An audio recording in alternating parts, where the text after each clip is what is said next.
Գիտեք ինչ եմ ես շատ սիրում։ Մեր ժողովրդի հետ անհատական հանդիպումները։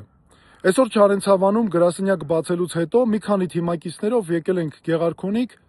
տարբեր գյուղերում ունենք հանդիպումներ,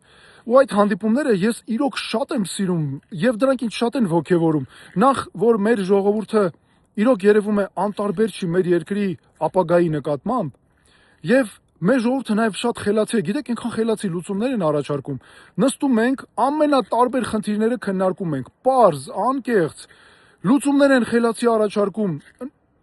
անվտանգություն, կրթություն, գյուղատնտեսություն, առողջապահություն, մյուս բնագավառներում, ու մեր ժողովուրդը նաև շատ պարզ ու ազնիվ է, նաև միամիտ։ Դրա համար էլ մեր ժողովրդին, գիտեք, շատ խաբել են։ Տարբեր պաշտոնյաներ, ընտրություններից ընտրություն, ինչ որ եկել են, խոստումներ են տվել, ընտրություն է եղել։ Եկել խոստում են տվել, հետո նորից էլի կորել են, այդ մի 4-5 տարի հետո նորից հայտնվել են, էլի իրենց խոստումներով,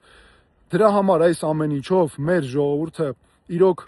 անենց են արել, որ կորցնի հույսն ու հավատը, բայց ես շատ ուրախ եմ, իրոք ուժ է տալիս, որ այդ վստահությունը իրոք տեսնում ես, երբ մարդկանց հետ անկեղծ խոսում ես, ազնիվ քննարկում ես բոլոր խնդիրները, լուծումները, մենք ամեն ինչ անելու ենք, փորձելու ենք բոլոր տեղերում լինել, մեր ժողովրդին լսել, նրանց կարծիքը, խնդիրները, լուծումները եւ իրոք դառնալ այն հավատը, այն հույսի համար գնացողը մեր ժողովրդի հետ միասին, որ կարողանանք մեր երկիրը առաջ տանել։